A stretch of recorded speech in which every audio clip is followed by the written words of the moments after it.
زبیدہ آپا کا اصل نام زبیدہ طارق ہے۔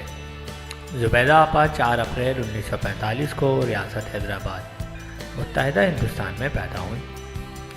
1948 میں ان کا خاندان کراچی ہجرت کر کے یہاں آباد ہو گیا۔ کراچی میں ان کی رہائش PIB کالونی تھی۔ یہاں یہ اپنی 5 بہنوں اور 4 بھائیوں کے ساتھ قیام پذیر رہیں۔ 1951 میں ان کے دادا کی وفات اور 1953 میں ان کے والد کی وفات ہوئی۔ والدہ کی وفات کے بعد ان کی 3 بہنوں نے گھر چلانے کی تمام ذمہ داریاں سنبھال لیں۔ زبیدہ نے اپنے چچا زاد طارق مقصود سے شادی کی۔ ان سے ان کی پہلی ملاقات 1954 میں ہوئی، تب وہ اپنی خالہ کے گھر میں رہ رہے تھے۔ طارق کی ماں کو زبیدہ پسند آئیں تو انہوں نے زبیدہ کو اپنی بہو بنانے کے بارے میں سوچ لیا۔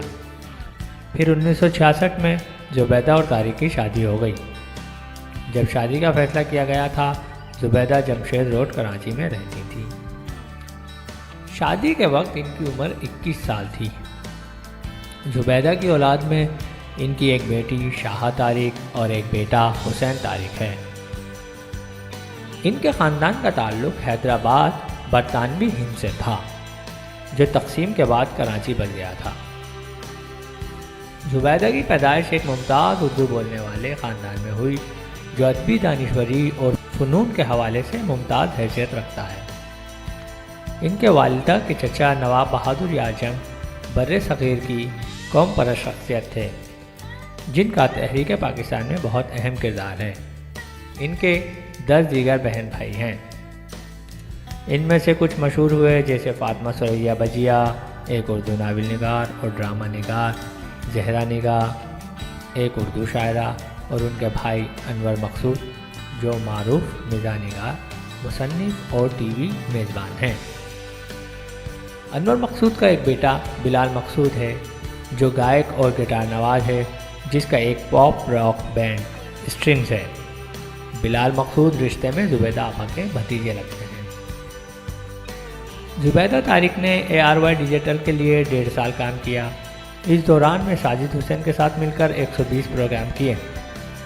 صبح کے وقت 120 پروگرام نادیہ خان کے ساتھ کیے اور کرن کے ساتھ تقریباً 450 پروگرام کے لگ بھگ انہوں نے پروگرامز کیے۔ اس کے بعد زبیدہ آپا نے FM 107 کے پروگرام ایک مکمل گھر میں آتی رہیں، جس کی میزبان زہرا منظور تھیں۔